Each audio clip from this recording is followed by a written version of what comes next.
Hello friends, good morning. Welcome to one day exam target. आप सभी का स्वागत है आपके अपने चैनल वनडे एग्जाम टारगेट पर। फ्रेंड्स, आज है यहाँ पर 29 जनवरी और देखेंगे आज के इंपॉर्टेंट करंट अफेयर के क्वेश्चंस। तो बिना किसी देरी के चलिए क्लास को स्टार्ट करते हैं। और यहाँ पर आपको बता दें, सभी जितने भी इंपॉर्टेंट क्वेश्चन होते हैं वही हम कवर करते हैं और आपके सभी एग्जाम के लिए इक्वली इंपॉर्टेंट ये करंट अफेयर के क्वेश्चन होंगे। तो चलिए बिना किसी देरी के क्लास को स्टार्ट करते हैं। आपका एक न्यू चैनल है वनडे एग्जाम्स 2.0। इस पर आपको करंट से रिलेटेड अपडेट और इम्पॉर्टेंट प्रश्नों का कलेक्शन देखने को मिलेगा, तो इसे सब्सक्राइब कर लीजिएगा। चलिए स्टार्ट करते हैं आज की क्लास को।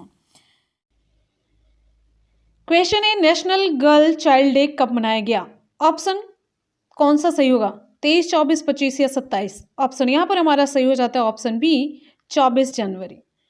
तो हर साल 24 जनवरी को नेशनल गर्ल चाइल्ड डे मनाया जाता है। इंपॉर्टेंट फैक्ट इससे रिलेटेड जानेंगे।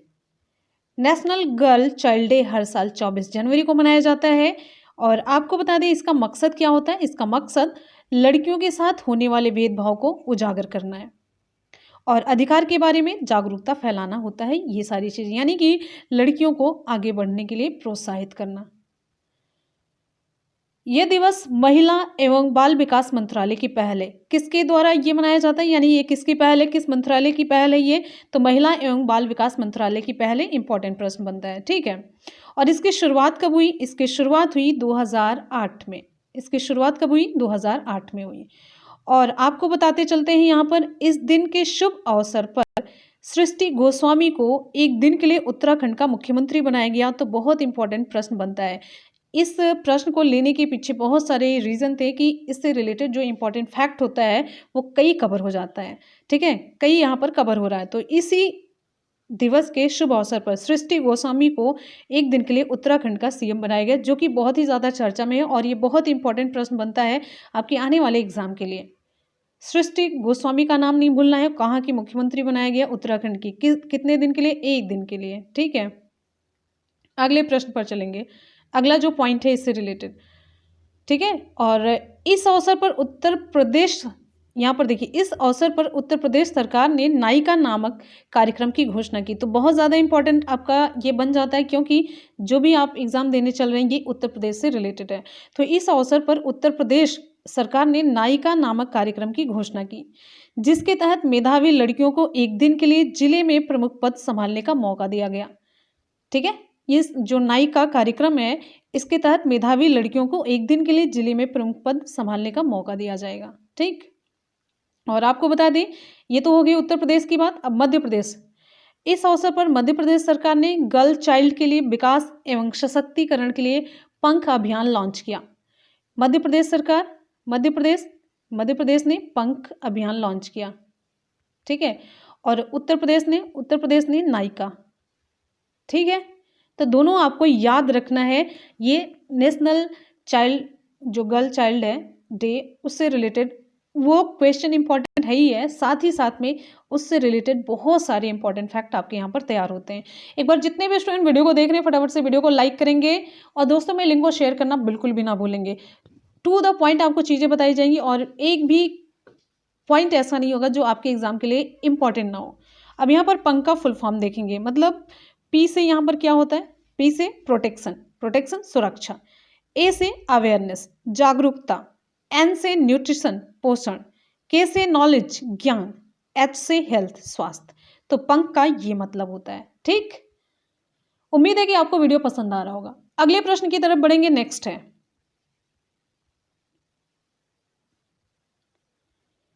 हमारा अगला प्रश्न है, हाल ही में राज्य या केंद्र शासित प्रदेश ने, आपसे पूछा जा रहा है यहाँ पर प्रश्न, हाल ही में किस राज्य, यहाँ पर जोड़ना है, किस राज्य या केंद्र शासित प्रदेश के सीएम ने Manohar Parrikar of the record पुस्तक का विमोचन किया? विकल्प यहाँ पर हमारा कौन सा सही होगा? ऑप्शन ए सही हो जाता है, गोवा। तो गोवा के मुख्यमंत्री कौन है? प्रमोद सावंत। तो गोवा के मुख्यमंत्री प्रमोद सावंत के द्वारा Manohar Parrikar of the record पुस्तक का विमोचन किया गया। और आपको यहाँ पर यह भी पता होना चाहिए कि इस पुस्तक को लिखा किसने, इस पुस्तक के लेखक कौन है। तो इस पुस्तक को लिखे हैं वरिष्ठ पत्रकार वामन वामन सुभा प्रभु ने। ठीक,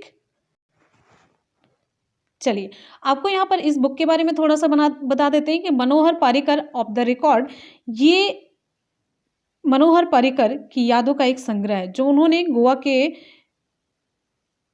मतलब मुख्यमंत्री के टाइम पर जो कुछ भी मतलब मेनली आप ये जानिए जो लेखक हैं वामन सुभा प्रभु, तो उनकी यादों का एक संग्रह जो उन्होंने गोवा के पूर्व मुख्यमंत्री श्री पारिकर की जीवन यात्रा के दौरान संग्रहित किया। ये पारिकर के बारे में तो है ही है, लेकिन इनकी यादों का एक संग्रह है जो वामन सुभा प्रभु हैं, जो लेखक हैं। पुस्तक में लेखक ने स्वर्गीय मनोहर पारिकर के बहुआयामी व्यक्तित्व को बयान करने का प्रयास किया है और कितने दूरदर्शी व्यक्ति थे जिन्होंने सेवा करने का सपना देखा, गोवा का सेवा करने का सपना देखा था, और क्या क्या क्या उनकी खासियत थी, पर्सनालिटी के बारे में बताने की उन्होंने कोशिश की अपनी यादों के आधार पर। बात समझ में आ गई? अगले प्रश्न की तरफ बढ़ेंगे। नेक्स्ट है हाल ही में क्वेश्चन है, हाल ही में कौन सा भारत डिजिटल शिखर सम्मेलन शुरू किया गया? तो 2021 में कौन सा भारत डिजिटल शिखर सम्मेलन शुरू किया गया? ऑप्शन यहाँ पर हमारा डी सही हो जाता है 15वां। ठीक है, आपको बता दें भारत डिजिटल शिखर सम्मेलन ये IAMAI इंटरनेट और मोबाइल एसोसिएशन ऑफ इंडिया का एक प्रमुख कार्यक्रम, डिजिटल उद्योग के लिए सबसे बड़े सम्मेलनों में से एक है भारत डिजिटल शिखर सम्मेलन। और यहाँ पर ये भी जानते चलिए इसमें जो इस सम्मेलन के मुख्य अतिथि हैं ये कौन है? ये केंद्रीय संचार, इलेक्ट्रॉनिक्स और IT और कानून और न्याय मंत्री हैं श्री रविशंकर प्रसाद। ठीक है, इसमें मुख्य अतिथि के रूप में इन्होंने भूमिका निभाई। और आपको बता दें इस शिखर सम्मेलन का जो कि वर्चुअल तरीके से हुआ, इसका विषय क्या था? इसका विषय था आत्मनिर्भर आत्मनिर्भर भारत। आत्मनिर्भर भारत एक नए दशक की शुरुआत, एक नए दशक की शुरुआत। ठीक है, ये इस बार का विषय था। अगले प्रश्न की तरफ बढ़ेंगे। नेक्स्ट हमारा प्रश्न आप सभी की स्क्रीन पर है, हाल ही में गूगल क्लाउड पार्टनर का दर्जा किसे प्रदान किया गया? ऑप्शन हमारा यहां पर बी सही हो जाता है, इंफोसिस। ठीक है, और आपको बता दें इंफोसिस ने ही बताया कि उसे डेटा और एनालिटिक्स स्पेस में गूगल क्लाउड पार्टनर स्पेशलाइजेशन से मान्यता प्राप्त हुई है। इंफोसिस शीर्ष वैश्विक प्रणाली की सूची में शामिल हो गया है। और यहाँ पर आपको बताते चलते हैं कि इंफोसिस की स्थापना कब हुई? इंफोसिस की स्थापना 7 जुलाई 1981 को। इंफोसिस के CEO कौन है? सलिल पारेख। ठीक, और इंफोसिस का मुख्यालय कहाँ पर है? बेंगलुरु में। कहाँ पर है? बेंगलुरु में। अगले प्रश्न की तरफ बढ़ेंगे। नेक्स्ट हमारा प्रश्न आप सभी के लिए बहुत इंपॉर्टेंट, हाल ही में रिपब्लिक डे परेड में शामिल होने वाली पहली महिला फाइटर पायलट कौन बनी? विकल्प आप सभी के सामने है। ऑप्शन यहाँ पर हमारा सही हो जाता है कौन सा? ऑप्शन सी सही हो जाता है, भावना कांत। तो फ्लाइट लेफ्टिनेंट भावना कांत गणतंत्र दिवस परेड में हिस्सा लेने वाली पहली महिला फाइटर पायलट बन गई है। ये 2021 के गणतंत्र दिवस परेड में भारतीय वायुसेना की झांकी का ये झांकी का हिस्सा थी, जो हल्के लड़ाकू हेलीकॉप्टर, हल्के लड़ाकू विमान और सुखोई 30 लड़ाकू विमान के मौत का इन्होंने प्रदर्शन किया। और आपको थोड़ा सा बता देते हैं भावना कांत के बारे में। वर्तमान में भावना राजस्थान में तैनात है, राजस्थान में तैनात है और मिग 21 बाइसन लड़ाकू विमान ये उड़ाती हैं। ठीक है, तो भावना वर्ष 2016 में भारतीय वायुसेना में शामिल होने वाली पहली महिला लड़ाकू पायलटों में से एक है। और आपको बता दें 2016 में मोहना सिंह और अवनी चतुर्वेदी के साथ भारतीय वायुसेना में शामिल किया गया था। ठीक है, तब से लेकर के 2016 से 10 महिलाओं को भारतीय वायुसेना में लड़ाकू पायलट के रूप में नियुक्त किया गया है। ठीक है, चलिए अगले प्रश्न की तरफ बढ़ेंगे। नेक्स्ट हमारा प्रश्न आप सभी की स्क्रीन पर है, हाल ही में नीति आयोग ने इंडिया इनोवेशन इंडेक्स का कौन सा संस्करण जारी किया? चलिए जल्दी से बताइए, विकल्प यहाँ पर हमारा सही हो जाता है ऑप्शन ए, दूसरा संस्करण, ऑप्शन ए सही होता है। ठीक है, तो नीति आयोग ने इंस्टीट्यूट फॉर कॉम्पिटिटिवनेस के साथ मिलकर भारत नवाचार सूचकांक इंडिया इनोवेशन इंडेक्स का दूसरा संस्करण जारी किया। ठीक है, और जो इंडिया इनोवेशन इंडेक्स 2.0 है, इसको नीति आयोग के उपाध्यक्ष राजीव कुमार, आपको मैंने बताया नीति आयोग के बारे में, राजीव कुमार ने जारी किया। ठीक है, तो ये जो सूचकांक है देश को एक नवाचार संचालित अर्थव्यवस्था में बदलने के लिए सरकार की निरंतर कोशिश को दर्शाता है। रिपोर्ट में राज्यों और केंद्र शासित प्रदेशों की नवाचार क्षमताओं और प्रदर्शन का आकलन किया गया है। और आपको बता दें, ये जो नवाचार सूचकांक है, नवाचार सूचकांक की रैंकिंग 5 बिंदुओं पर, 5 मानदंडों पर आधारित है। जो मापदंड है, पहला मानव पूंजी है, दूसरा निवेश है, तीसरा ज्ञान कार्यकर्ता, चौथा व्यापारिक वातावरण, पांचवा है सुरक्षा और कानूनी वातावरण। ठीक है, और प्रदर्शन का 2 पैरामीटर है, ज्ञान का उत्पादन और ज्ञान का प्रसार। ठीक है, और यहाँ पर आपको ये भी बताते चलते हैं कि जो 2020 में जो 2020 की रैंकिंग है, उसमें कर्नाटक ने मेजर श्रेणी, जो मेजर स्टेट्स होते हैं, मेजर स्टेट्स श्रेणी में अपना पहला स्थान बरकरार रखा इसने, और महाराष्ट्र एक स्थान ऊपर उठा और दूसरे स्थान पर आ गया, जबकि तमिलनाडु तीसरे स्थान पर खिसक गया। तो कर्नाटक पहले स्थान पर, महाराष्ट्र दूसरे स्थान पर, तमिलनाडु तीसरे स्थान पर है। उत्तर पूर्व और पहाड़ी राज्यों की श्रेणी की बात करते हैं तो हिमाचल प्रदेश पहले स्थान पर है, हिमाचल प्रदेश पहले स्थान पर है, और उसके बाद है उत्तराखंड और मणिपुर। क्लियर है? चलिए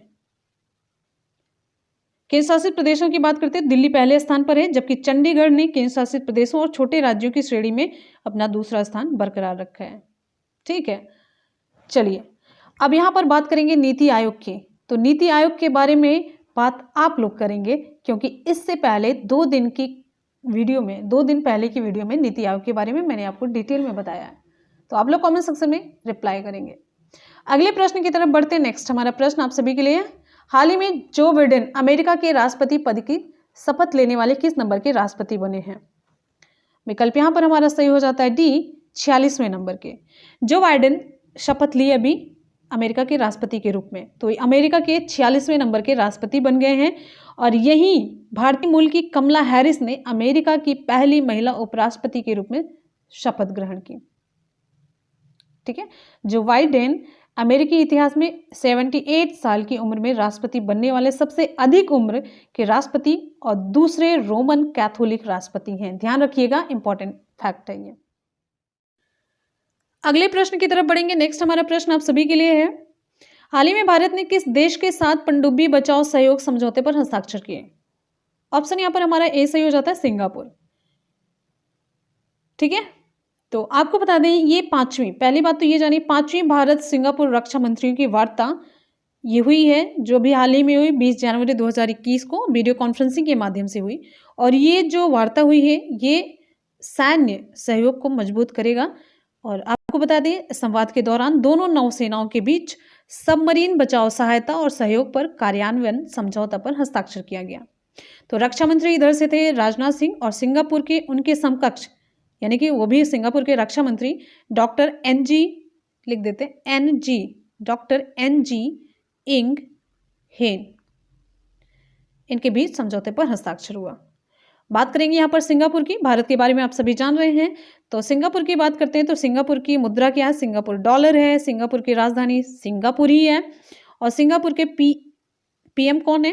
तो ली सियन लूंग है। ठीक, चलिए अगले प्रश्न की तरफ बढ़ेंगे। नेक्स्ट है, हाल ही में किस राज्य के पूर्व राज्यपाल माता प्रसाद का निधन हो गया? ऑप्शन यहाँ पर हमारा सही हो जाता है बी, अरुणाचल प्रदेश।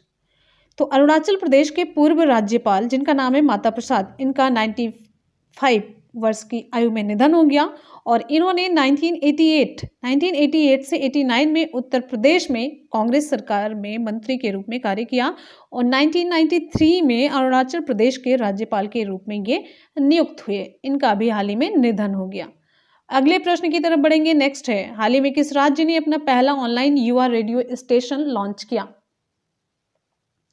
ऑप्शन सही हो जाता है सी, हिमाचल प्रदेश। तो हिमाचल प्रदेश के मुख्यमंत्री कौन है? जयराम ठाकुर है। कौन है? जयराम ठाकुर।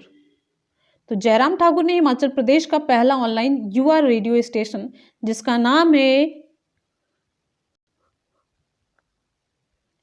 रेडियो हिल्स, एक मिनट फिर से लिख देते हैं, रेडियो हिल्स, यंगिस्तान का दिल,